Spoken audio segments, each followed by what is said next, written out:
মুসলমান, আপনাদেরকে বলতে চাই যে মক্কা শরীফে নবীর উপরে সালাম হয় না? হাজীগণ গিয়ে সালাম পড়ে না? হ্যাঁ, কত গাঁজাখড়ি কথা আজকে দাঁড়িয়ে ভারতের মাটিতে বলতেছে। আপনাদেরকে বলি বেরাদা, এইরকম গাঁজাখড়ি বক্তা বেরিয়েছে আপনার, এই সমস্ত বক্তা থেকে আপনাকে খুব সচেতন। তো বলছে যে সুন্নি মৌলবীগণ ওয়াজ করতে করতে যখন ক্লান্ত হয়ে যায় তো জনগণকে দারুদ ধরিয়ে দিয়ে রেস্ট নেয়, রেস্ট নেওয়ার জন্য দরুদ ধরিয়ে দেয়। আচ্ছা, এটা কি ঠিক কথা? হ্যাঁ, এটা ডাহা মিথ্যা কথা। আমরা রেস্ট নেওয়ার জন্য জনগণকে দরুদ পড়াই, নবীর মহব্বতে দরুদ ও সালাম পড়ি। আল্লাহর নবী বলেছেন আমার উপরে অধিকাংশ দরুদ শরীফ পড়ো। যে দরুদ পড়ার কথা খোদা বলেছেন, যে নবীর উপরে সালাম পড়ার কথা খোদা বলেছেন, যে নবীর উপরে একবার দরুদ ও সালাম পড়লে আল্লাহ তাআলা তার উপরে 10টি রহমত বর্ষণ করেন, তার 10টি দরজাকে উঁচু করে দেন, তার 10টি গুনাহকে ক্ষমা করে দেন, তার আমলনামাতে 10টি নেকি লেখা হয়। আল্লাহ নবী বলেছেন যে যত বেশি বেশি আমার উপরে দরুদ ও সালাম পড়বে সে ব্যক্তি আমার নিকটবর্তী তত বেশি হবে। আর নবীর উপরে অতিরিক্ত দরুদ ও সালাম পাঠকারী যদি হয় তো মহাশারের দিন আমার নবীকে তত নিকট থেকে নূরময় চেহারা দর্শন করতে পারবে। জি, তো এই নেকির আশাতে আমরা নবীর উপরে মাঝে মধ্যে দরুদ শরীফ পড়ি। অন্য কিতাবে হাদিসে বর্ণিত হয়েছে যে সাক্কিনু মাজালিসাকুম বিসসালাহ, তোমাদের সভাগুলিকে দরুদ শরীফ দ্বারা সুসজ্জিত করো। অর্থাৎ তোমরা যদি একত্রিত হও, সমবেত যদি হও, তো ওই সভাতে নবীর উপরে দরুদ ও সালাম পড়ে সভাটাকে সৌন্দর্যময় করে তোলো, সুসজ্জিত করো। এই জন্য আমরা দরুদ শরীফ পড়ি। তো একটা জালসাতে বললাম যে ওহাবী দেওবন্দীদের সঙ্গে বহু কিছু নিয়ে মুনাজাত আপনার চ্যালেঞ্জ হলো, কিয়াম নিয়ে, দরুদ নিয়ে, মিলাদ নিয়ে, রবিউল আউয়াল পালন করা নিয়ে, ইলমে গায়ব নিয়ে, কিন্তু ভারতবর্ষের ইতিহাস বলে আজ পর্যন্ত কোন মুনাজাতে ওহাবী দেওবন্দী ফিতনা সৃষ্টিকারীদের পক্ষে আপনার দাঁড়িয়ে থাকা অতীতেও সম্ভব হয়নি, বর্তমানেও সম্ভব নয়, আগামীতেও সম্ভব হবে না। তো বললাম যাক একবার মুনাজাতের চ্যালেঞ্জ হয়ে যাক যে দরুদ পড়া, একদিন দরুদ পড়বো না জালসাতে। তো এরই মুনাজাতটা হয়ে যাক যে একটা দরুদ পড়া বক্তা, সুন্নি বক্তা কঘন্টা ওয়াজ করতে পারে আর দরুদ না পড়া বক্তা কঘন্টা ওয়াজ করতে পারে, তাই আজকে মুনাজাত হয়ে যায় না। কি বলছেন? হ্যাঁ, তাই আপনাদেরকে বলি খুব সাবধান। এইরকম যারা সোশ্যাল মিডিয়াতে ইহুদি খ্রিস্টানদের দালাল বেরিয়েছে তাদের বক্তব্য শোনা থেকে নিজকে বিরত রাখুন। বলতেছিলাম হাদিস শরীফের দিকে চলুন যে এ হচ্ছে কারামাত, তো অস্বীকার করতেছে। এবার হাদিস শরীফ, হাদিস শরীফ থেকে কারামাত, আল্লাহর ওলিদের কারামাত প্রমাণিত কিনা? আমার দয়ার নবী বলেন যে 3 জন ব্যক্তি শিশু অবস্থায় কথা বলেছেন। প্রথম হলো হযরত ঈসা আলাইহিস সালাম। কি নাম বললাম? ঈসা আলাইহিস সালাম। হযরত ঈসা আলাইহিস সালাম, হযরত ঈসা আলাইহিস সালাম আমাদের নবীর পূর্বে পৃথিবীতে এসেছিলেন। আমাদের নবীর পূর্বে হযরত ঈসা আলাইহিস সালামকে আল্লাহ 40 বছর বয়সে আকাশে উঠিয়ে আকাশের মধ্যে জীবিত অবস্থায় রেখেছেন। এই হযরত ঈসা আলাইহিস সালাম কিয়ামতের পূর্বে দামেস্কের জামে মসজিদের পূর্ব মিনারে ফজরের সময় অবতরণ করবেন। তিনি পৃথিবীতে ওই 40 বছর বয়স নিয়ে আসবেন, তিনি বিবাহ শাদী করবেন, সন্তানাদি হবে, তারপরে তিনি ইন্তিকাল করবেন। আর ইন্তিকাল করার পর আমার রাসূলুল্লাহ সবচেয়ে গুম্বাদের পাশে একটা জায়গা খালি রাখা আছে, সেই জায়গাতে হযরত ঈসা আলাইহিস সালামকে দাফন করা হবে। কথা বুঝতে পারলেন? তো ঈসা আলাইহিস সালামের পিতা ছিল না, মা ছিলেন। মায়ের নাম মারিয়াম। মা মারিয়াম রাদিয়াল্লাহু তাআলা আনহা। কোরআন শরীফের মধ্যে একটি সূরা একজন মহিলার নামে অবতীর্ণ হয়েছে, সেটাই হলো সূরা মারিয়াম। কথা বুঝছেন না? সূরা মারিয়াম। আল্লাহ তাআলা, খুব সংক্ষিপ্ত আকারে বলছি কারণ টাইম এখন গতিতে চলছে, আর তারপরে সিরনি আছে, সিরনিও বিতরণ করতে হবে। সুন্নিরা খায় সিরনি, বিরিয়ানি, আর এই ওয়াহাবিদের হয় চুলকানি। এরা সহ্য করতে পারে না। এই সিরনি বিরিয়ানি খাওয়া দেখে ওদের চুলকানি কত গো। তাদেরকে চুলকাতে দেন, ওদের চুলকানি হোক, আর খুব বেশি বেশি করে সিরনি বিরিয়ানির ব্যবস্থা করবে। বলুন ইনশাআল্লাহ। জোরে বলুন ইনশাআল্লাহ।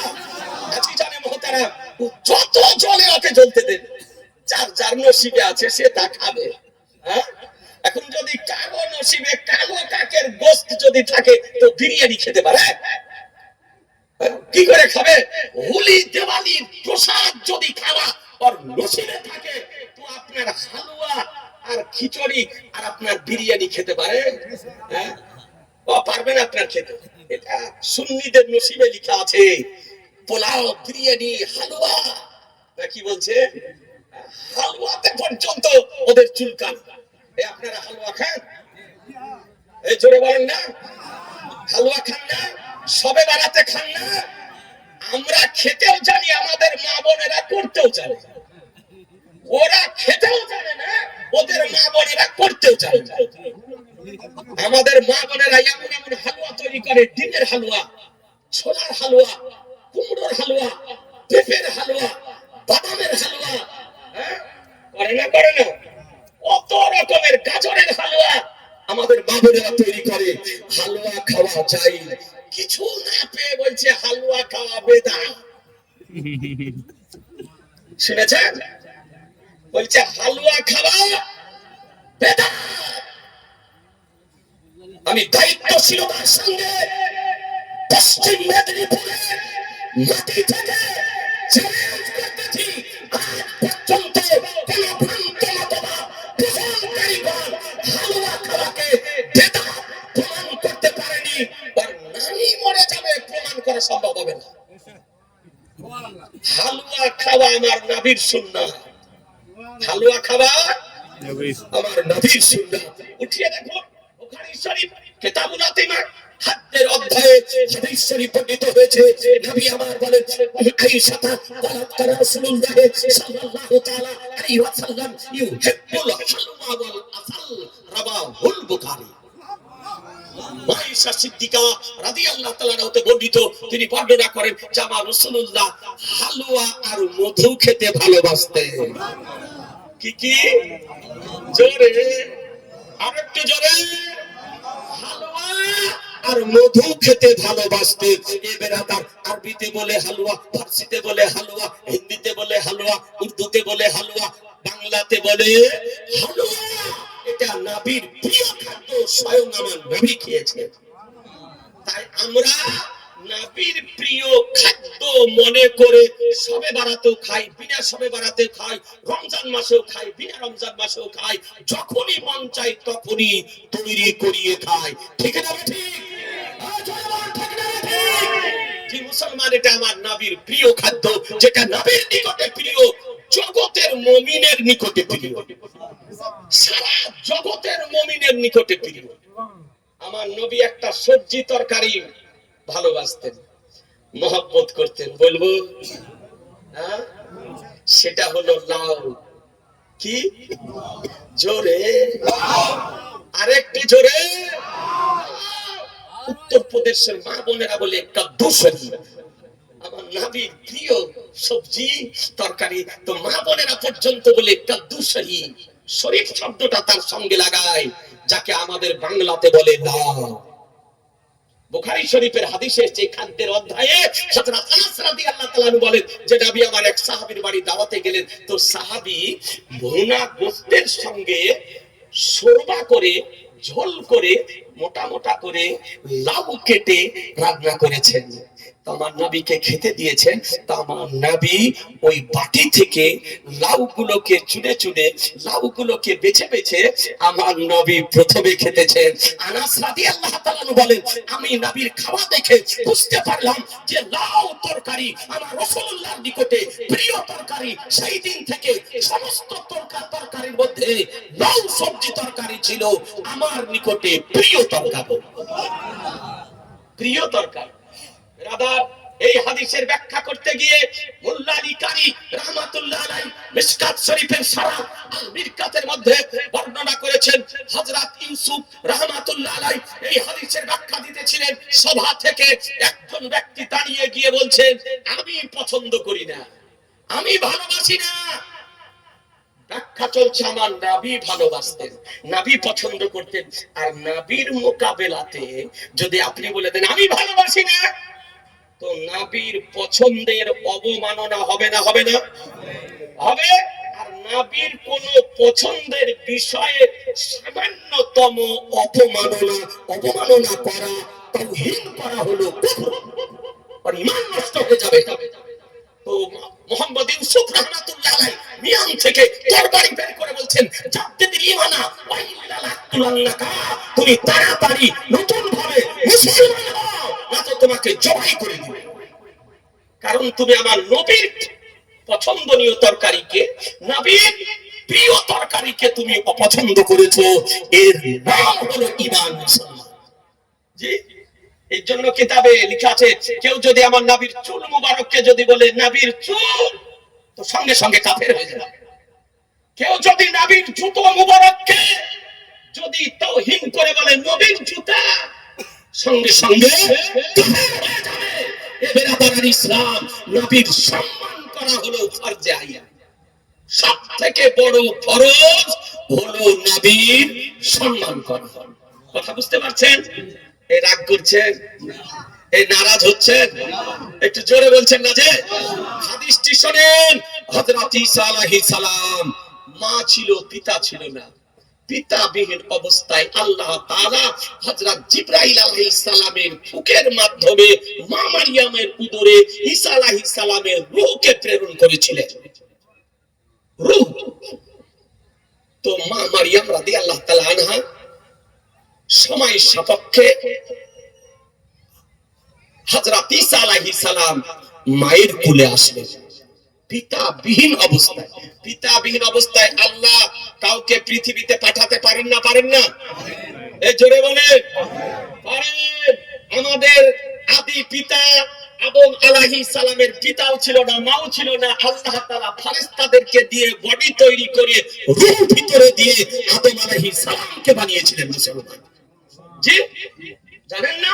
আর মা হাওয়া রাদিয়াল্লাহু তাআলাকে জান্নাতের মধ্যে আদম আলাইহিস সালামের বাম পাজরের একখানা বাঁকা বাতা ফেরেশতাদেরকে বের করে দিয়ে মা হাওয়া রাদিয়াল্লাহু তাআলাকে জান্নাতের মধ্যে বানিয়েছিলেন।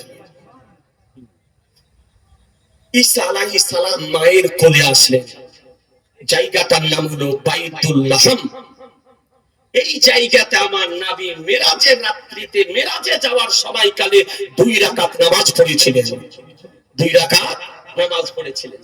তো মা মারিয়াম রাদিয়াল্লাহু তাআলা চিন্তায় পড়ে গেলেন, আল্লাহ, আমার বিয়ে হয়নি, আমার স্বামী নেই, আমি এই বাচ্চা নিয়ে গ্রামে যদি যাই, বাড়ি যদি যাই, এলাকাতে যদি যাই, তবে এলাকাবাসী কি বলবে, গ্রামবাসী কি বলবে, দেশবাসী কি বলবে, আত্মীয় স্বজন কি বলবে, তাদের উত্তর কেমন করে দেব?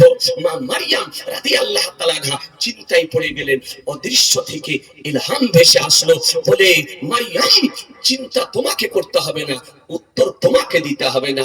গ্রামবাসীদের উত্তর তোমাকে দিতে হবে না, এলাকাবাসীদের উত্তর তোমাকে দিতে হবে না, বংশবলীদের উত্তর তোমাকে দিতে হবে না, আত্মীয় স্বজনের উত্তর তোমাকে দিতে হবে না। তোমার কোলে যে শিশু আছে, এই শিশু সন্তানই তাদের উত্তর দেবে। শিশু বাচ্চা সবে মাত্র মায়ের কোলে এসেছেন মা মারিয়াম রাদিয়াল্লাহু তাআলা আনহা। এই শিশু বাচ্চাকে, দুগ্ধ পান করা বাচ্চাকে নিয়ে আপনার গ্রামে আসলেন। আর যেমন গ্রামে আসা, চতুর্দিক থেকে লোক ভেঙে পড়েছে আজকে মা মারিয়ামের কোলে বাচ্চা দেখার জন্য। বিয়ে হয়নি, স্বামী নেই, আর বাচ্চা। বহু রকমের মানুষ এসে আপনার হাজির হয়েছে।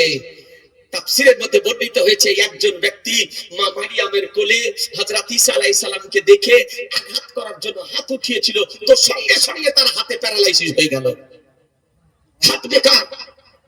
মা মারিয়ামের কোলে ঈসা আলাইহিস সালামকে দেখে একজন ব্যক্তি অশালীন শব্দ ব্যবহার করেছিল মা মারিয়ামকে, তো সঙ্গে সঙ্গে তার জিহ্বাতে প্যারালাইসিস।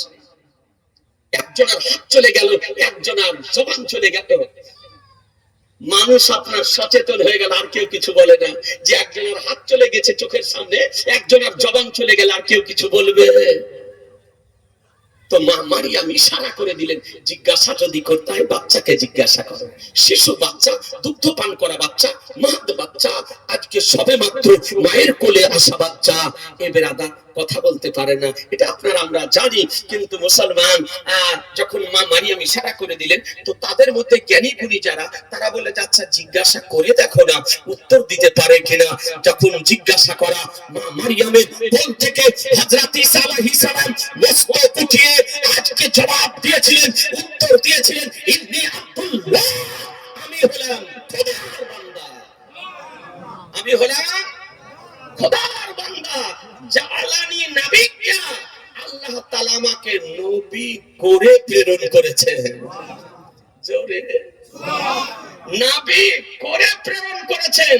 ওয়াতানিয়াল কিতাব, আল্লাহ আমাকে কিতাব দান করেছেন। প্রশ্ন একটা হলো, উত্তর দিয়ে যাচ্ছেন হযরত ঈসা আলাইহিস সালাম উত্তর দিলেন, আমি খোদা নই, আমি খোদার ছেলে নই, আমি খোদার পুত্র নই, আমি হলাম খোদার বান্দা। আমাকে নবী করে প্রেরণ করেছেন, আর আমাকে আল্লাহ কিতাবও দিয়েছেন। ঈসা আলাইহিস সালামের উপরে কিতাব ইনজিল অবতীর্ণ হয়েছিল না? এ বেরাদার, আপনাদেরকে বলতে চাই, হযরত ঈসা আলাইহিস সালাম যে শিশু অবস্থায়, দুগ্ধ পান করা অবস্থায় মায়ের কোল থেকে আজকে কথা বলেছিলেন, তার সুরা আমার রাসূলুল্লাহ মদিনার মাটি থেকে দিতেছেন মুসলমান। এটা ঈসা আলাইহিস সালামের ছিল মুজিজা। কি ছিল? মুজিজা। এরপরে আমার নবী বলেন, দ্বিতীয় বাচ্চা এরা কিতাব পড়ে, হাদিস পড়ে, বুঝে না। এটা ভাগ্যের ব্যাপার। যারা হাদিস পড়ে, হাদিস বুঝে না, আমার দয়ার নবী বলেন, ঈসা আলাইহিস সালামের সংবাদ দিলেন। আচ্ছা বলেন, যখন ঈসা আলাইহিস সালামের এই ঘটনা হয়, তখন নবী আমাদের পৃথিবীতে এসেছিলেন? না। এটা অতীতের সংবাদ না? কথা বলেন না, এটা অতীতের সংবাদ না? এটা গায়বের সংবাদ না? জি, এটা গায়বের সংবাদ। বুঝা গেল যে আমাদের নবী গায়বের সংবাদদাতা। নবী গায়বের সংবাদদাতা। সুন্নি জামাতের আকীদা, নবী গায়বের সংবাদদাতা। হাম্বলীদের আকীদা, নবী গায়বের সংবাদদাতা। মালিকীদের আকীদা, নবী গায়বের সংবাদদাতা। শাফিদের আকীদা, নবী গায়বের সংবাদদাতা। হানাফিদের আকীদা, নবী গায়বের সংবাদদাতা। এ বেরাদার, আপনাদেরকে বলতে চাই, আজকে নবীর ইলমে গায়বকে অস্বীকার করছে, যে আল্লাহ ছাড়া কেউ ইলমে গায়ব জানে না। আল্লাহ তাআলা কোরআন শরীফের মধ্যে বলেন, ওমা হুয়া আলাল গায়বি বিতালিন, যে নবী ইলমে গায়ব বলাতে কৃপণতা করেন না। নবী আমার ইলমে গায়ব বলেন, আল্লাহ নবীকে ইলমে গায়ব দিয়েছেন। এ বেরাদার, এখন নবীকে গায়বের সংবাদদাতা বলা যাবে না? যাবে না? এই জোরে বলেন না, বলা যাবে না? যাবে না? যাবে। দুঃখের বিষয়, আজকে ডাক্তারি পড়ার পর আজকে তাকে ডাক্তার বলা যায়, ইঞ্জিনিয়ারিং পড়ার পর তাকে ইঞ্জিনিয়ার বলা যায়, ওকালতি পড়ার পর তাকে ব্যারিস্টার বলা যায়, মৌলভি পড়ার পর ওকে মৌলভি বলা যায়, মুফতি হওয়ার পর ওকে মুফতি বলা যায়, মাস্টার হওয়ার পর ওকে মাস্টার বলা যায়। আর নবীকে আমার গায়বের জ্ঞান আল্লাহ শিখিয়ে দিয়েছেন, তারপরও নবীকে বলে ইলমে গায়বের সংবাদদাতা বলা যাবে না। ভাবতে অবাক লাগে মুসলমান। বলুন, জেনে নিবেন, যে নবীর ইলমে গায়বের বিরুদ্ধে বলবে, সে ব্যক্তি নবীর পক্ষের ব্যক্তি নয়, সে হলো নবীর বিপক্ষের ব্যক্তি। কি পক্ষে? কোন পক্ষে? বিপক্ষে। আর নবীর বিপক্ষের ব্যক্তি যদি হয়, ওর ওয়াজ শোনা যাবে?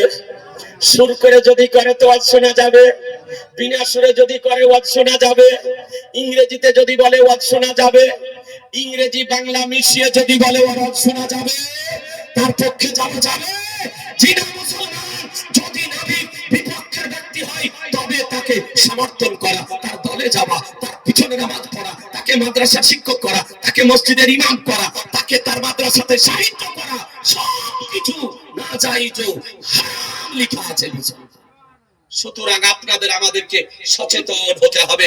নবী আমার বলেন দ্বিতীয় বাচ্চা, সেটা কি? হযরত জুরাইজ রাহমাতুল্লাহ আলাইহির সময়কালের বাচ্চা। এটা মুসলিম শরীফে আছে, উঠে দেখো হাদিস শরীফ। জুরাইজ রাহমাতুল্লাহ আলাইহি বনি ইসরাইল সম্প্রদায়ের মধ্যে একজন ওলি ছিলেন, আল্লাহ ওয়ালা ব্যক্তি ছিলেন। সব সময় ইবাদত করতেন জঙ্গলে। বৃদ্ধা মা ছিল, মাকে রেখে দিয়ে জঙ্গলে গিয়ে একটা আস্তানা তৈরি করে সেখানে সব সময় ইবাদত করতেন। তার নাম হযরত জুরাইজ। নামটা মুখস্থ করে নেন, হযরত জুরাইজ রাহমাতুল্লাহ আলাইহি। তো মা কয়েকদিন আপনার বেশ কিছুদিন ছেলেকে দেখতে পায়নি। মায়ের দিন, ছেলেরা যদি মাকে দেখতে না পায় তো সহ্য করতে পারে, কিন্তু বাবা মা যদি বাচ্চাকে দেখতে না পায় তবে তাদের কলিজা বিগলিত হয়ে চোখ দিয়ে অশ্রু প্রবাহিত হয়। ঠিক না বেঠিক? জি জোরে বলেন না ঠিক? এ বেরাদার, আরেকটা কথা বলে রাখবেন, যেখানে স্ত্রীর মহব্বত শেষ হয় সেখান থেকে বাবা মায়ের মহব্বত আরম্ভ হয়। যে বাবা মায়ের চেহারা যদি দেখেন তো সওয়াব হয়, সওয়াব হয়, সওয়াব। অনুরোধ করব যাদের বাবা মা বেঁচে আছে বাবা মায়ের সেবা করুন, বাবা মায়ের খিদমত করুন, বাবা মাকে রাজি রাখুন, বাবা মার সম্মান করুন। আল্লাহ আপনার উপরে রহম করবে, নবী সন্তুষ্ট হয়ে যাবে, আল্লাহ রাজি হয়ে যাবে। মুসলমান, তো মা ছেলেকে দেখতে পায়নি বেশ কিছুদিন থেকে। ছেলেকে দেখার জন্য জুরাইজ রাহমাতুল্লাহ আলাইহির মা বাড়ি থেকে বেরিয়েছেন। খুঁজতে খুঁজতে গিয়ে জঙ্গলে দেখছেন যে ছেলে দাঁড়িয়ে ইবাদত করছে। মা টাকা নেওয়ার জন্য যায়নি, কাপড় নেওয়ার জন্য যায়নি, ছেলের সঙ্গে দুটো কথা বলতে গিয়েছে, দেখার জন্য গিয়েছে। জুরাইজ জুরাইজ করে মা ডাকতেছে, কিন্তু জুরাইজ রাহমাতুল্লাহ আলাইহি নিষ্ঠার সঙ্গে একাগ্র চিত্তে মনোযোগ সহকারে মনোনিবেশ সহকারে খোদা ধ্যানে আত্মনিয়োগ করে আজকে ইবাদতে মগ্ন রয়েছেন মুসলমান। মায়ের সঙ্গে কথা বলা সম্ভব হলো না, মায়ের কথাতে কর্ণপাত করা সম্ভব হলো না, এবং রোধ করেই চলেছেন। মা ফিরে আসার পথে মায়ের জবান থেকে অনিচ্ছাকৃত ভাবে একটি বরদোয়া বেরিয়ে গেল। কি বরদোয়া? যে আমার ছেলে হয়ে আমার সঙ্গে যখন কথা বললো না, তো জুরাইজ যেন একজন চরিত্রহীন নারীর মুখ না দেখে মারা যেন না যায়। মায়ের জবান থেকে। মুসলিম শরীফের হাদিস শরীফ বলে। মা চলে আসলেন, এদিকে জুরাইজ রাহমাতুল্লাহ আলাইহির ইবাদতের চর্চা, তার ওলির বেলায়েতের চর্চা চতুর্দিকে শুরু হয়ে গিয়েছে। তো যখন নাম শুরু হয়ে গেছে, সুনাম শুরু হয়েছে, তো এক শ্রেণীর মানুষ অটোমেটিক আপনার বিরোধিতা করতে আরম্ভ করলো। আচ্ছা বলেন তো, ভালো মানুষের শত্রু হয় না? হয় না? হয় না? আমাদের নবী নিষ্পাপ নবী, মাসুম নবী, আমাদের নবীর শত্রু আছে না নাই? তখনও ছিল, এখন আছে না নাই? এখনো আছে। যারা বলছে নবী আমাদের মতন মানুষেরা আবু জাহেলের দলের লোক। ও যত বড়ই দাড়ি রাখুক, যত বড়ই দাড়ি রাখুক, যদি নবীকে বলে আমাদের মতন মানুষ, তো জেনে নিবেন এ সাহাবীর দলের নয়, এ হলো আবু জাহেলের দলের লোক। কারণ নবীকে আমাদের মতন মানুষ কোন সাহাবী বলেননি, আবু জাহেল বলেছে। এটা আবু জাহেলের ভাষা। যে বলবে নবী আমাদের মতন মানুষ, ওয়াজ শুনবে? কথা বলছেন না যে ওয়াজ শুনবেন? ওকে জালসাতে দাওয়াত করে ডাকবেন, ওকে মসজিদের ইমাম করবেন না? মুসলমান, আপনাদেরকে বলতে চাই, তো এরা নবীর দুশমন। বলছে নবী মরে মাটির সঙ্গে মিশে গিয়েছে, নাউজুবিল্লাহ। নবীও মিথ্যা কথা বলতে পারে, নবীর গুনাহ ছিল, নবী নিরক্ষর ছিল, নাউজুবিল্লাহ। এই সমস্ত নবীর ত্রুটি যারা বের করে এরা নবীর দুশমন নয়, নবীর শত্রু নয়। তা আজও নবীর শত্রু আছে। ভালো মানুষের শত্রু সুনাম সহ্য করতে পারে না, তো এক শ্রেণীর মানুষ বিরোধিতা আরম্ভ করলো, বলে একে জব্দ করতে হবে। তা কেমন করে জব্দ করতে হবে? বলে মানুষকে সমাজে অচল করার সব থেকে সহজ পদ্ধতি হলো জেনার তহমত লাগিয়ে দিতে হবে, অপবাদ লাগিয়ে দিতে হবে, তাহলে ওকে খুব দ্রুত তাড়াতাড়ি সমাজ থেকে অচল করা যাবে। তোর দল বল নিয়ে আলোচনা করে ওই গ্রামে একজন চরিত্রহীন নারী ছিল, দুশ্চরিত্রা, ওই নারীকে ঠিক করে জুরাইজ রাহমাতুল্লাহ আলাইহির নিকটে পাঠিয়ে দিল সমাজে অচল করার জন্য। জুরাইজ রাহমাতুল্লাহ আলাইহি মনোযোগ সহকারে নিষ্ঠার সাথে একাগ্রচিত্তে আজকে খোদার ধ্যানে মগ্ন রয়েছেন। এই দুশ্চরিত্রা নারী তার পার্শ্বে দীর্ঘ সময় অর্থনগ্ন অবস্থায় দাঁড়িয়ে থাকার পর ব্যর্থ হয়ে ফিরে আসলো। কিন্তু কসম খোদার, জুরাইজ রাহমাতুল্লাহ আলাইহি ইবাদতরত অবস্থায় ছিলেন, এক মুহূর্তের জন্য ওই দুশ্চরিত্রা নারীর দিকে দৃষ্টিপাত করেনি। এই নারী ফিরে আসার সময় এক রাখাল ওখানে থাকতো পাশে, সেই রাখালের সঙ্গে কুকর্মে লিপ্ত হয়ে বাড়ি আসলো। সময় সাপেক্ষে বাচ্চা প্রসবিত হলো। পরিকল্পিত বিষয়। ওই জুরাইজ রাহমাতুল্লাহ আলাইহির শত্রুপক্ষ যারা, তারা সঙ্গে সঙ্গে খবর নিয়ে গেল, বলে তোমার বিয়ে হয়নি, স্বামী নেই, বাচ্চা কেমন করে হলো বলতে হবে। বলে বাচ্চা কার বাচ্চা বলবো? বলে হ্যাঁ বলতে হবে, যে জঙ্গলে ইবাদত করে, নাম হলো জুরাইজ, তারই হলো এই বাচ্চা। যেমন নাম বলা, যারা পক্ষে ছিল তারাও আপনার আল্লাহর ওলির বিপক্ষে চলে গেল, সব বিপক্ষে দাঁড়িয়ে গেল। গ্রামবাসী এলাকাবাসী সদল বলে গিয়ে জুরাইজ রাহমাতুল্লাহ আলাইহির জঙ্গলে যে খানকা ইবাদত খানা ছিল আপনার বিস্মার করে দিল, এবং জুরাইজ রাহমাতুল্লাহ আলাইহিকে বেধড়ক মার আরম্ভ করলো। তো জুরাইজ রাহমাতুল্লাহ আলাইহি বলছেন, লিমা তাজরিবুনি, লিমা তাজরিবুনি, তোমরা আমাকে কেন মারছো, তোমরা আমাকে কেন মারছো? আমি কি অন্যায় করলাম, কি অপরাধ করলাম, তোমাদের কি ভুল করেছি, তোমরা আমাকে মারছো কেন? বলে কি ভুল করেছে জানো না? একজন দুশ্চরিত্রা নারীর সঙ্গে কুকর্মে লিপ্ত হয়েছিল, তার ফলে সে গর্ভবতী হয়েছিল, আজকে তার বাচ্চা প্রসবিত হয়েছে। সংবাদ শুনে জুরাইজ রাহমাতুল্লাহ আলাইহির মস্তকে মনে হচ্ছে পাহাড় ভেঙে পড়ল, মনে হচ্ছে হিমালয় পাহাড় ভেঙে পড়েছে। হাজারো শ্রোতা এলাকাবাসী উপস্থিত হয়েছে। সে সময় ব্লাড চেক করার তো মেশিন ছিল না, কথা বুঝছেন না? রক্ত পরীক্ষা করার তো কোনো যন্ত্র ছিল না, যে আপনার টেস্ট করিয়ে রিপোর্ট বের করে বলবে যে বাচ্চাটা তার কি তার না।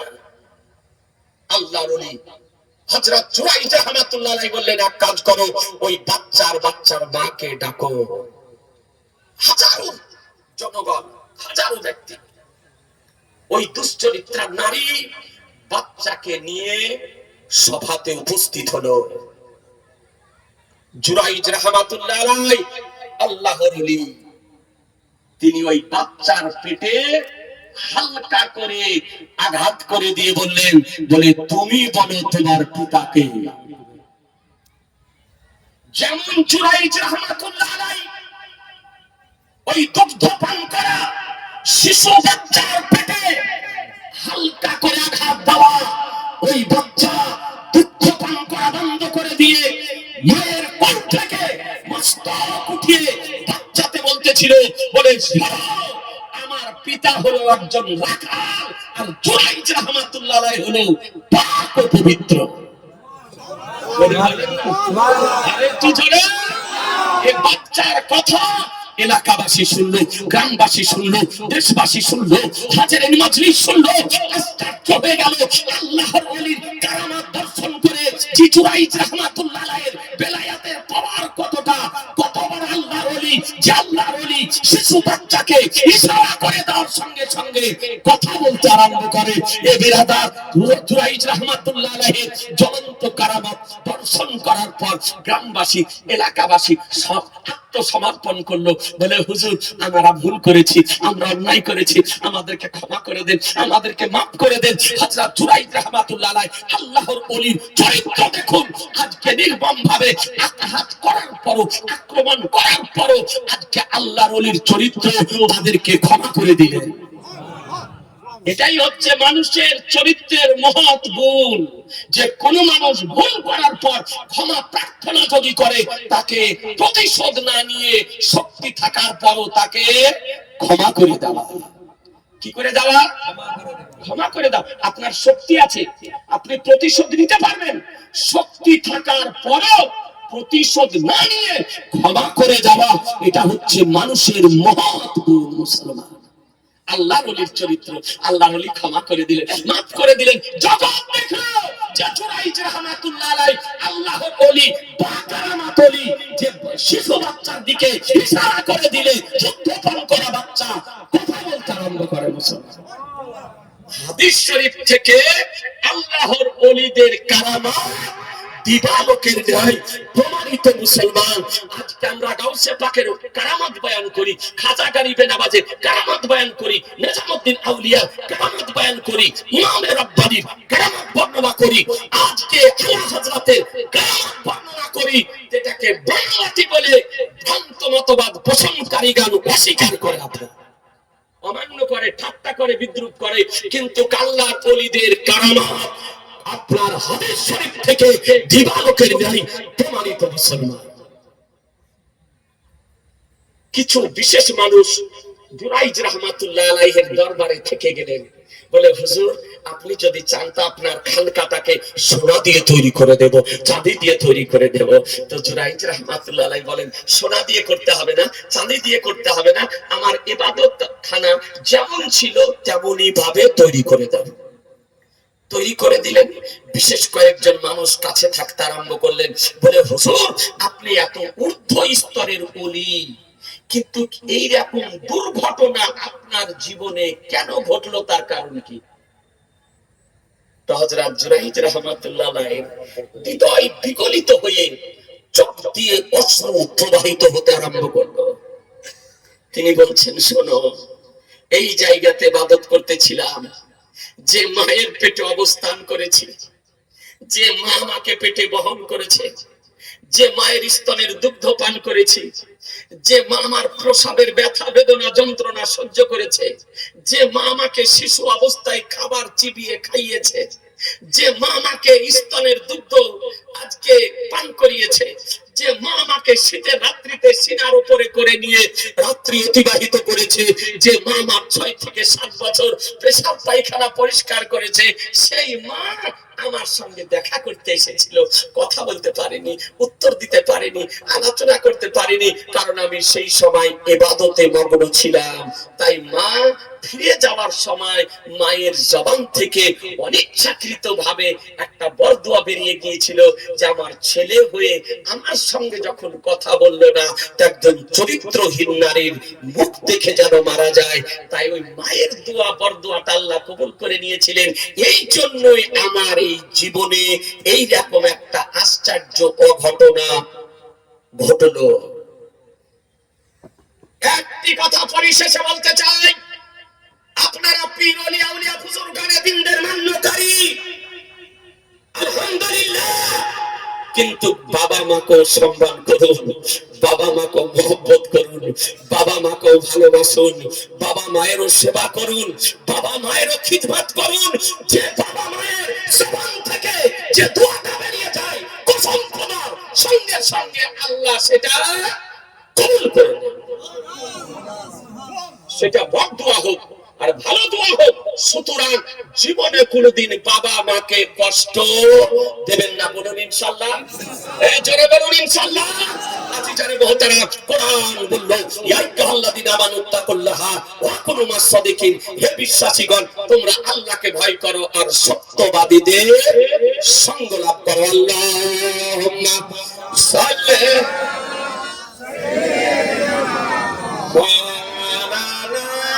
মুহাম্মদ ওয়ালা চলে মাওলানা মুহাম্মদ সাল্লাল্লাহু তাআলা আলাইহি ওয়াসাল্লাম। বেরাদার পরিশেষে 12:30টাতে সভা শেষ করার কথা, আর 2-5 মিনিট দুটো কথা বলি। অনেক জ্ঞানী গুণী ব্যক্তি আছেন। আমাদের জীবনে সব থেকে বেশি খুশির কোন দিন জানেন? সব থেকে বেশি খুশির দিনটা কোন দিন? কথা বলেন না, সাহস করতে পারছেন না? ঈদের দিন। ভয় কেন? জোরে বলেন না। ঈদে মিলাদুন নবী দিন 12 রবিউল আউয়াল। কয়েক রকমের কথা হলো। শোনেন, আমাদের জন্য সব থেকে সর্বাপেক্ষা সর্বাধিক খুশির দিন হলো 12 রবিউল আউয়াল, নবীর আগমন দিবস, ফাতিহা দুয়াজদাহাবের দিন। সব থেকে বেশি খুশির দিন কোন দিন বললাম? এই জোরে বলেন না। 12 রবিউল আউয়াল। 12 রবিউল আউয়াল, নবীর আগমন দিবস, নবীর পৃথিবীতে আগমন। রবিউল আউয়াল মাসের কয় তারিখ? 12 রবিউল আউয়াল। একটু জোরে বলেন না। 12 তারিখ পৃথিবীতে আসা। এটা হচ্ছে নবীর আগমন দিবস। আজিজানে মুহতারাম, এই নবীর আগমন দিবস হচ্ছে মুসলমানের জন্য সর্বাপেক্ষা খুশির দিন। আপনারা আমরা মনে করি যে ঈদের দিন হলো খুশির দিন। ঈদের খুশি নবী দিয়েছেন, বকরা ঈদের, ঈদুল আজহার খুশি নবী দিয়েছেন। নবী আবার 53টি বছর মক্কা শরীফে ছিলেন। আল্লাহর নির্দেশে হিজরত করে মদিনা শরীফ গেলেন। হাদিস শরীফ বলে, সময় নেই যে আপনাকে বিস্তারিত শোনাবো, কারণ এটা ইসালে সাহাবের সভা, এই জন্য কয়েক রকমের কথা নিয়ে আজকে আপনাদের সামনে আলোচনা করলাম। নবী আমার মদিনা শরীফে গিয়ে দেখলেন যে মদিনাবাসী, তখনও ঈদের নামাজ ছিল না, বকরা ঈদের নামাজ ছিল না। নবী আমার 53টি বছর মক্কা শরীফে ছিলেন, ঈদ উল ফিতরের নামাজ, ঈদ উল আজহার নামাজ কোনোদিন হয়নি। মদিনা শরীফে যাওয়ার পর রোজা ফরজ হয়েছে। মদিনা শরীফে যাওয়ার পর নবী আবার তারাবির নামাজ পড়েছেন। মদিনা শরীফ যাওয়ার পর ফিতরা বিতরণের বিধান তৈরি হয়েছে। আজকে মদিনা শরীফ যাওয়ার পর ঈদুল ফিতর এবং ঈদুল আজহার নামাজ পাঠ করা হয়েছে। তো নবী আমার মদিনাতুল মুনাওয়ারাতে গিয়ে দেখলেন যে মদিনাবাসী বছরে একটা দিন সকলে মিলে পুরুষ নারী সম্মিলিত ভাবে মেলার মাধ্যমে একটি আনন্দ, উৎসব, খুশি প্রকাশ করে থাকে। কাজকর্ম সবকিছু বন্ধ করে দিয়ে ওই দিনে আপনারা সকলে একত্রিত হয় আর সেখানে আনন্দ উৎসব পালন করে, খুশি উদযাপন করে। বর্বরতার যুগে, অজ্ঞতার যুগে নিয়মাবলী মোতাবেক তোমার দয়ার নবী, মায়ার নবী, রহমতের নবী, নবী আমার সাহাবীদেরকে ডাকলেন, মদিনাবাসীকে ডাকলেন। ডাকার পর বলেন, এই মদিনাবাসী তোমরা কি করো? বলে, ইয়া রাসূলুল্লাহ, আমাদের পূর্বপুরুষ থেকে এই প্রথা প্রচলন চলে আসছে, নিয়মাবলী চলে আসছে, রীতিনীতি চলে আসছে। আমরা বছরে একটা দিন পুরুষ নারী একত্রিত হয়ে মেলার মাধ্যমে খুশি আনন্দ উদযাপন করে থাকি। তো আমার রহমতুল লিল আলামিন পয়গম্বর নবী আমার বলেন, এই সাহাবীগণ, এই মদিনাবাসীগণ, এর চেয়ে যদি তোমাদেরকে উত্তম খুশির দিন যদি প্রদান করি, তবে তোমরা কি সন্তুষ্ট হবে না? তোমরা কি খুশি হবে না? তোমরা কি আনন্দিত হবে না? বলে, হ্যাঁ ইয়া রাসূলুল্লাহ। বলে, শোনো, একটি দিলাম ঈদুল ফিতরের খুশি আর একটি দিলাম ঈদুল আজহার খুশি। আজিজানে মুহতারাম, তাহলে ঈদুল ফিতরের খুশি কে দিয়েছে? জোরে নবী দিয়েছেন। ঈদুল আজহার খুশি কে দিয়েছে? নবী দিয়েছেন। তাহলে নবীর প্রদানকৃত দিনে এত যদি খুশি হয়, তো যেদিন রহমতের নবী, মায়ার নবী, দয়ার নবী পৃথিবীতে এসেছেন, সেই দিন কত খুশি হবে নিজের ঈমানকে জিজ্ঞাসা করবেন মুসলমান। আপনাদেরকে বলতে চাই, ঈদের খুশি করতে কোরআন বলেনি, বকরা ঈদের খুশি করতে কোরআন বলেনি, বিয়েতে খুশি করতে কোরআন বলেনি, মুসলমানিতে খুশি করতে কোরআন বলেনি, হাকিকাতে খুশি করতে কোরআন বলেনি। মুসলমান কিন্তু নবীর আগমনে খুশি করতে কোরআন বলেছে। মুসলমান খোদার কালাম কোরআন শরীফ বলেছে। উঠিয়ে দেখুন, আজকে 11 পারা সূরা ইউনূস আজকে মধ্যে বর্ণিত হয়েছে। আল্লাহ তাআলা বলেন, কুল বিফাদলিল্লাহি ওয়া বিরহমাতিহি ফাবিযালিকা ফালিয়াফরাহু। বলে হাবিব তুমি বলে দাও, তুমি বলে দাও, আল্লাহর যে রহমত, আল্লাহর যে ফজল, আল্লাহর যে করুণা তোমরা প্রাপ্ত হয়েছো, এর কারণে তোমরা খুশি প্রকাশ করো। এর কারণে কি করো? খুশি প্রকাশ করো। মুফাসসিরিনে কেরাম বলেন, আল্লাহ তাআলার শ্রেষ্ঠ করুণা হলো নবী মুহাম্মদ রাসূলুল্লাহ, আল্লাহ তাআলার শ্রেষ্ঠ রহমত হলো আমার রাসূলুল্লাহ, আল্লাহর শ্রেষ্ঠ ফজল হলো আমার রাসূলুল্লাহ, আল্লাহর শ্রেষ্ঠ নিয়ামত হলো আমার রাসূলুল্লাহ। যে নবীর কারণে আল্লাহ তাআলা বিশ্ব জগৎকে সৃষ্টি করেছেন। মুসলমান এই নবীর আগমনে খুশি করতে স্বয়ং খোদা বলেছেন। মুসলমান এই জন্য আপনাদেরকে বলি ভাই, যে প্রতি বছর যুবকদেরকে বলবো, জওয়ানদেরকে বলবো, ইয়ংদেরকে বলবো, প্রতি বছর জাঁকজমক সহকারে 12 রবিউল আউয়াল আপনি পালন করুন। মুসলমান 12 রবিউল আউয়াল উদযাপন করুন। হযরত হাসান বসরি রাহমাতুল্লাহ আলাইহি বলেন, যদি আমার নিকটে উহুদ পর্বত সোনা যদি থাকতো, তো নবীর আগমনের খুশিতে আমি খরচ করে দিতাম। সোশ্যাল মিডিয়ায় বলার অপেক্ষা রাখে না, আজ সারা পৃথিবীতে মহানবীর আগমন দিবস 12 রবিউল আউয়াল উদযাপিত হচ্ছে। আপনারা দেখছেন নবীর আগমনের খুশিতে কাজকর্ম, দোকান সব স্টক করে দিয়ে খুশি উদযাপন করা হচ্ছে। আজকে নবীর আগমনের খুশিতে জুলুস মিছিল বের করা হচ্ছে। নবীর আগমনের খুশিতে মসজিদ, মাদ্রাসা, বাড়ি ঘরকে আলোকিত করা হচ্ছে। নবীর আগমনের খুশিতে ইসলামিক পতাকা উত্তোলন করা হচ্ছে। এগুলি সমস্ত আপনার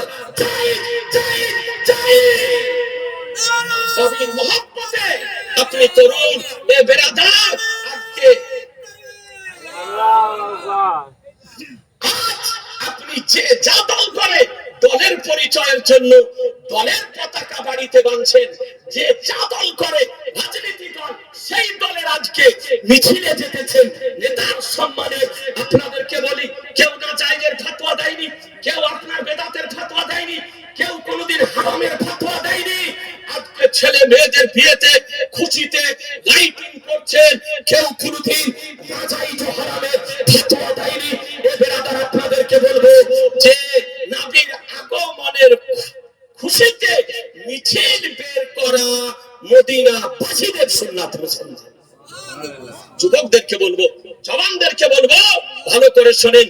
মুসলিম শরীফ 2য় খণ্ড 419 পৃষ্ঠা ভারতের প্রিন্ট বর্ণিত হয়েছে। হযরত বারা রাদিয়াল্লাহু তাআলা আনহু হাদিস শরীফ বর্ণনা করে, যেমন নবী পাক সাহেবে লাউলাক মক্কা শরীফ থেকে মদিনা শরীফ তশরিফ নিয়ে গেলেন। এ বিরাদার, সেই দিন মদিনাতে সংবাদ পৌঁছে গিয়েছিল নবীর আগমনের খুশিতে মদিনাবাসী কাজে যায়নি, মদিনাবাসী হাটে যায়নি, মদিনাবাসী বাজারে যায়নি, মদিনাবাসী মাঠে যায়নি। সমস্ত কিছুকে স্টক করে দিয়ে মদিনা পুরুষ থেকে নারী, আজকে যুবক থেকে যুবতী, বাচ্চা থেকে শিশু, সকলে চাতক পাখির ন্যায় নবীর দিকে চেয়েছিল। মুসলমান যে নবী আসবেন, নবী আসবেন, নবীকে দেখতে যাব। সানায়া বেদাই বলে, বেদায়ে সানাই যে আপনার পাহাড়ের ঘাটি ছিল, সেখানে তারা নবীকে অভ্যর্থনা জানানোর জন্য, ওয়েলকাম জানানোর জন্য, সুস্বাগতম জানানোর জন্য, প্রশান্তি জানানোর জন্য উপস্থিত হয়েছিলেন। এ বেরাদার, আপনাদেরকে বলতে চাই, মুসলিম শরীফের হাদিস শরীফ বলে নবী আমার মদিনা শরীফ যেতেছেন, তো মদিনা শরীফ কি করেছিল? নবীর নূরময় চেহারা দর্শন করার জন্য বলে ফাসাইদার রিজালু ওয়ান নিসাউ ফাওকাল বিউতি, বলে পুরুষ ও নারীগণ ঘরের ছাদের উপরে চড়ে গিয়েছিল।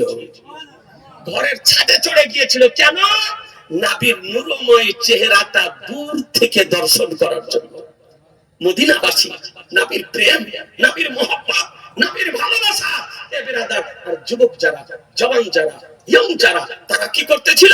হাদিস শরীফ বলে তাফারাকাল গিলবানু আল খুদামু ফি তুরুকে ইউনাদুনা ইয়া মুহাম্মাদ ইয়া রাসূলুল্লাহ ইয়া মুহাম্মাদ ইয়া রাসূলুল্লাহ। যুবক যারা, জওয়ান যারা, ইয়ং যারা সারিবদ্ধভাবে মদিনার রাস্তাতে দাঁড়িয়ে তারা নবীর নামে নারা দিতেছিল, ইয়া মুহাম্মাদ ইয়া রাসূলুল্লাহ ইয়া মুহাম্মাদ ইয়া রাসূলুল্লাহ। বোঝা গেল নবীর আগমনের খুশিতে জুলুস মিছিল বের করা মদিনা বাসীদের সুন্নাত, আর মিছিলে নারা দেওয়াও মদিনা বাসীদের সুন্নাত। মুসলমান তারা নবীর সামনে পাঠ করতেছিল তালাল বদরু আলাইনা মিন সারিয়াতিল ওয়াদাই ওয়া তাবাশশাকু আলাইনা মা দালিল জাহিদাই। বাচ্চারা বলতেছিল জান নবী সাল্লাল্লাহু আলাইহি সাল্লাম, যুবকেরা বলতেছিল যা রাসূলুল্লাহ সাল্লাল্লাহু আলাইহি সাল্লাম, আমাদের নবী চলে এসেছেন, আমাদের রাসূল চলে এসেছেন, আজকে পূর্ণিমার চাঁদ উদিত হয়েছে। এ বেরাদার, হাদিসের আলোকে আজ আমি যুবকদেরকে বলবো, জওয়ানদেরকে বলবো, সুন্নি জামাতের পক্ষ থেকে এই মেসেজ দিতে চাই, এই পয়গাম দিতে চাই, এই বার্তা দিতে চাই, ইসালে সাহেবের সভা করুন, ইসালে সাহেবের সভা করুন, কিন্তু সকলে মিলে প্রতি বছর 12ই রবিউল আউয়াল আমার মহানবীর আগমন দিবস জাঁকজমক সহকারে পালন করুন। দেশ দেখে যেন মনে হয় সুন্নিদের দেশ, দেশ দেখে যেন মনে হয় সুন্নিদের দেশ। এ বেরাদার, অনুরোধ করব, আমার নবীর আগমনের খুশিতে ঈদের দিন কেউ কাজে যান, মাঠে যান, যান না, তো ঈদ অপেক্ষা বেশি খুশি নবীর আগমনের দিন 12ই রবিউল আউয়াল। স্মরণ করিয়ে দিবে, আপনাদেরকে স্মরণ করিয়ে দেবে। এ বেরাদার, আপনারা দেখছেন কলকাতা থেকে শুধু নয়, শুধু ভারতবর্ষ নয়, সারা পৃথিবীতে মহানবীর আগমন দিবস পালিত হচ্ছে মুসলমান। সোশ্যাল মিডিয়াতে দেখেন আপনি, হাদিস ও কোরআন ইজমা কিয়াসের আলোকে পালিত হচ্ছে। তো আমি আপনাদেরকে অনুরোধ করব, 12ই রবিউল আউয়াল কেউ কাজে যাবেন না, কেউ মাঠে যাবেন না, কেউ হাটে যাবেন না, সবকিছু স্টপ করে দিবেন। নবীর আগমনের খুশি জাঁকজমক সহকারে উদযাপন করবেন। বলুন ইনশাআল্লাহ, জোরে বলুন ইনশাআল্লাহ। এ বেরাদার, কি করবেন? চাঁদ উদিত হওয়ার পর আপনি মুসলিম হিসাবে একখানা ইসলামিক ঝান্ডা বাড়িতে বাঁধলেন। আজকে ভারতের মাটিতে এলান করা হলো হর হর ঘর মে লহরেঙ্গে তিরঙ্গা। তিরঙ্গা ভারতীয় পতাকা নাকি? একটু কথা বলেন না। হিন্দু, মুসলিম, জৈন, খ্রিস্টান 15ই আগস্ট স্বাধীনতা দিবস পালন করার জন্য যদি প্রতিটি বাড়িতে ভারতীয় পতাকা উত্তোলন করতে পারেন মুসলমান, দিনটিকে স্মরণীয় করে রাখার জন্য, তো মহানবীর আগমন দিনটিকে স্মরণীয় করে রাখার জন্য ইসলামিক পতাকা আমরা বাড়িতে বাড়িতে উত্তোলন করতে পারবো না? পারবো না? জোরে বলতে হবে যে পারবো। অনুরোধ করব, একখানা ইসলামিক পতাকা আপনি বাড়িতে বাঁধবেন। ওই 12ই রবিউল আউয়াল চন্দ্র উদিত হওয়ার পর আপনি বাড়ি, আপনার গ্রামের মসজিদ, মাদ্রাসা, আপনার সাধ্য মোতাবেক টুনি বল দিয়ে হোক, লাইটিং, রঙিন বল দিয়ে হোক, আপনি লাইটিং করবেন। এ বেরাদারান ইসলাম, আর কি করবেন? 12ই রবিউল আউয়াল আপনার সাধ্য মোতাবেক ঈদ ও বকরা ঈদে যেমন সন্তানাদির জন্য উত্তম খাদ্যের ব্যবস্থা করেন, সর্বাপেক্ষা সাধ্য মোতাবেক 12ই রবিউল আউয়াল সন্তানাদির জন্য খাবারের ব্যবস্থা করবেন। আর ওই তারিখে সকাল বেলায় গোসল করে আতর খুশবু লাগিয়ে সব থেকে ভালো যেটি আপনার পোশাক, সেই পোশাক পরিধান করে ইসলামিক ঝান্ডা একখানা হাতে নিয়ে কমপক্ষে গ্রাম এলাকাটাতে একটা মিছিল বের করবেন আর নবীর নামে, আল্লাহর নামে নারা দেবেন, জগৎকে জানিয়ে দিবেন যে আজ আমাদের খুশির দিন, মহানবীর আগমন দিন। জি, মহানবীর আগমন দিন। এর বেরাধার আমার মহানবীর আগমন দিবস জুলুস মিছিল আকারে সহকারে মহব্বত নিয়ে আপনি পালন করবেন, বলুন ইনশাআল্লাহ। দুই হাত তুলে বলুন ইনশাআল্লাহ, ইনশাআল্লাহ। এ বেরাদার ইসলাম, জগৎ দেখবে যে আজকে মুসলমানদের নবীর আগমন দিবস। এই নবীর আগমন দিবস পালন করার আমাদের প্রয়োজন আছে না নাই? জোরে বলেন, আছে না নাই?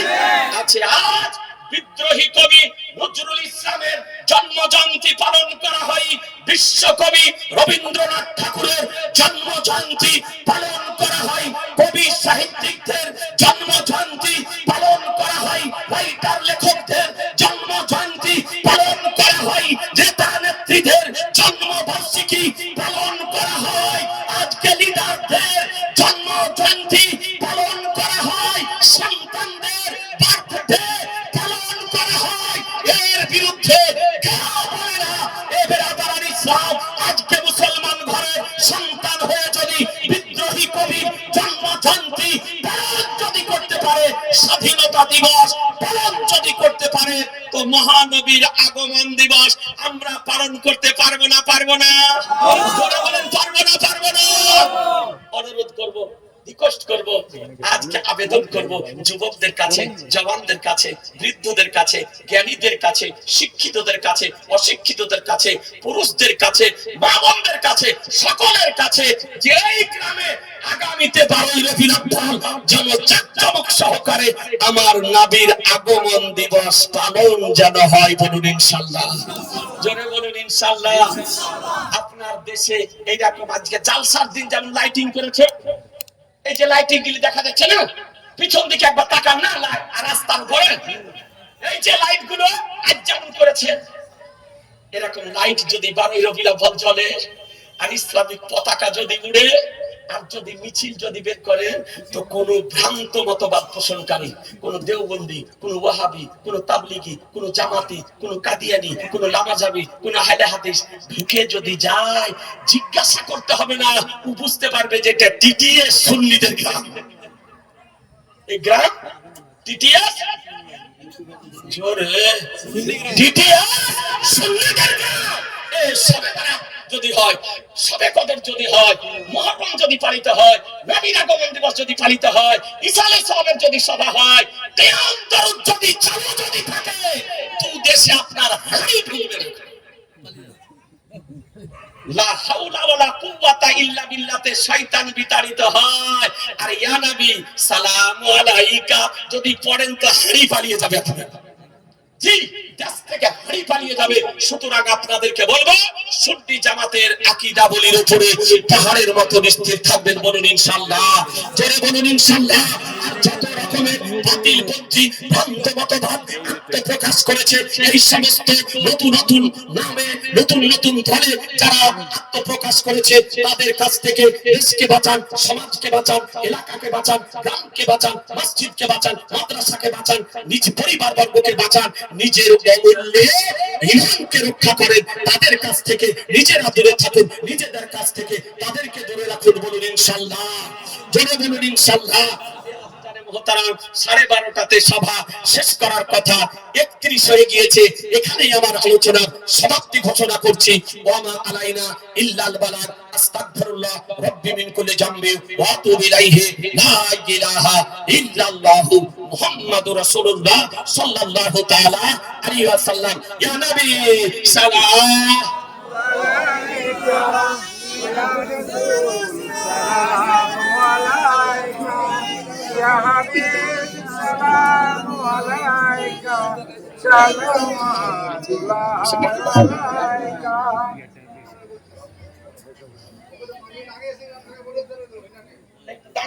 সালাম করাটা ভুল না। সালাম হুজুর আলোচনা করবে, দোয়া করবে, দাঁড়া না এ ভাই, ইয়া নবী সালাম